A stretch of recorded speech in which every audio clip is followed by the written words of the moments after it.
Welcome to my creative space. Today I'm going to go through the things I use to keep my knitting machines doing what they do best, which is knit without causing me frustration. Now, the wonderful thing about the plastic bed machines is, like the LKs, there's not a lot that tears up. There's not a lot that can go wrong here. Unless you just like pull something and break it yourself, there's not a lot going to go wrong with this machine. But you do have to do some maintenance to keep it knitting smoothly. Now, with these machines, I've never had any trouble with static and a lot of that other stuff that people talk about having issues with like the metal machines. And obviously there's no timing belts that get gunked up or messed up, but you still have to keep it lint free, dust free. And the most important thing is you need something to cover it with when you're not using it, so that way like dust doesn't get on it. If I don't use it for a couple of days, it's no big deal. Something you absolutely have to have is some oil for the machine, because even though it doesn't have a lot of gears and things like that, oil makes things go smoother and it cleans it up really nice. Now, you do have a few little gears underneath your carriages, and so it's good to just add like 1 or 2 drops like in between a big project. That's all you really need. And then I'll just take an old piece of a cut up t-shirt, put some oil on it, and just wipe it down really good. Any lint or anything like that, I make sure my wheels are turning really nicely, and just wipe it down. Also, I will put some oil on this and run along the track, along the top of the needles. Makes everything go nice and smooth, gets lint off. I just do that in between pretty much every project, sometimes every couple of projects if they were really little projects. Now, once a month, what I like to do though, especially if I've been using my machine a lot, or especially if I haven't been using my machine and I haven't been covering it like I should, is I have one of these little laptop computer vacuums, and I've got links to all these things. The oil I use, the vacuum that I bought, which I've been using for over a year and I'm really happy with. It's just a tiny vacuum and it has little attachments,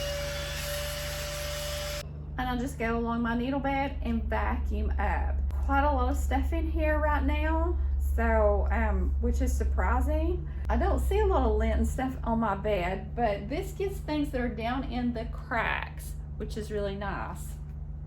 Now, something else I highly recommend is these little bitty tiny micro tips. They're like itty bitty Q-tips. Now, I use these for my sewing machines, especially for the things that accumulate a lot of lint, and like my sergers.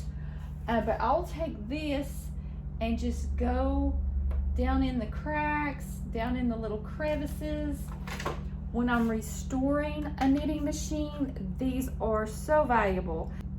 I'll get down in these little cracks here, all around the little crevices, and look at the lint it got up. Even though I just wiped it with the rag, there's still a lot of stuff that it doesn't get, because there's just lots of little crevices on our knitting machines. And look at that, even after wiping it. So I do periodically like to use those. That's how it should glide all the time. When you're not knitting, this is what your slide should do. If it doesn't do that, something is wrong and you need to clean it. My machine feels a little bit stiff, and I have vacuumed it and I've oiled it. Just taking these and going through around the needles, pulling the needles out, and just wiping down. You'd be surprised how much smoother your machine will knit after you just do this basic maintenance. Now, the other thing I like to have on hand is a sponge bar. I like to have an extra sponge bar on hand, packaged up, sealed, ready to go. So that way, if I notice that my machine's acting a little funky, I'm in a humid climate, even though I'm in a climate controlled building. In Southeast Tennessee, humidity happens no matter where we are. So I have to keep an eye on my sponge bar, so I like to have extra sponge bars on hand. Another thing I like to have on hand always is extra needles for my machines, because if you are knitting and something gets caught and snagged and it damages those little delicate latches, you want to be able to replace that as quickly as possible so you don't lose your knitting mojo, so you don't get frustrated. So have extra needles on hand. If you get the slightest little bend in these needles, it will screw up like a whole row of knitting. Highly recommend that. And that's it. That's all you have to do. There's just not a lot that goes wrong with these knitting machines. They're very sturdy and durable. I know people that's been knitting for 30 years that still have like one of the original Lk140s, which is basically the Lk150 with just a few less needles. I know plenty of people with the Lk100, and some of these machines came out in like the 80s and they're still going strong. All you have to do is just have these basic things on hand, do some regular maintenance after you do every few projects, make it once a month, just keep it going. And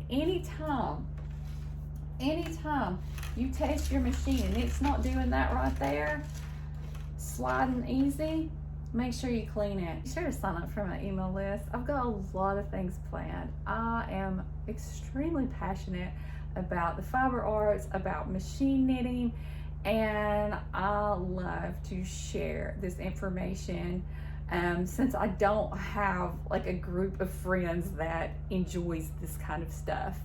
Hope you're doing something creative today. Y'all have a good one.